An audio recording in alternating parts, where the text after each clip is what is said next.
Hi! Have you been enjoying all of the mystery readers? We're going to get back to having more mystery readers, but today I'm here to read to you. The story today is called The Terrible Lie. Adam and Eve lived happily together in their beautiful new home, and everything was perfect for a while, until the day when everything went wrong. God had a horrible enemy. His name was Satan. Satan had once been the most beautiful angel, but he didn't want to be just an angel. He wanted to be God. He grew proud and evil and full of hate, and God had to send him out of heaven. Satan was seething with anger and looking for a way to hurt God. He wanted to stop God's plan, stop this love story right there.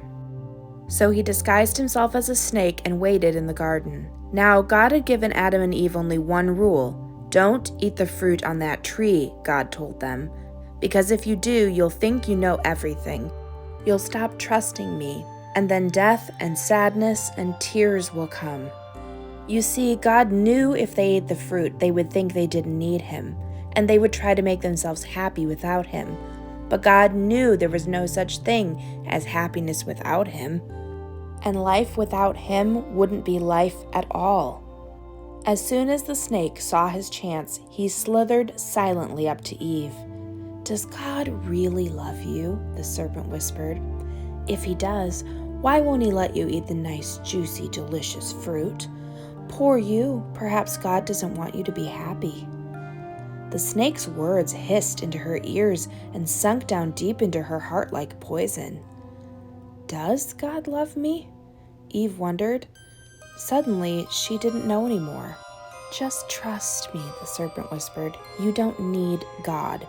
One small taste, that's all, and you'll be happier than you could ever dream." Eve picked the fruit and ate some, and Adam ate some too. And a terrible lie came into the world. It would never leave. It would live on in every human heart, whispering to every one of God's children, "God doesn't love me." And it wasn't a dream. It was a nightmare.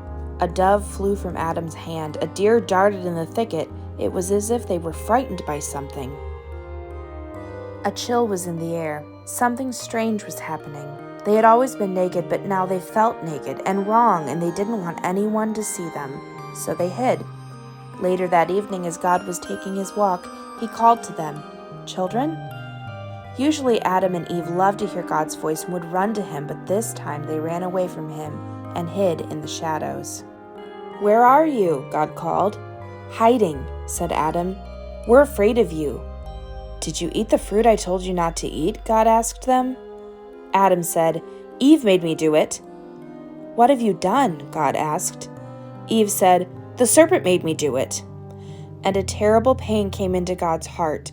His children hadn't just broken one rule, they had broken God's heart. They'd broken their wonderful relationship with him, and now he knew everything else would break. God's creation would start to unravel and come undone and go wrong. From now on, everything would die, even though it was all supposed to last forever. You see, sin had come into God's perfect world, and it would never leave. God's children would always be running away from him and hiding in the dark. Their hearts would break now and never work properly again.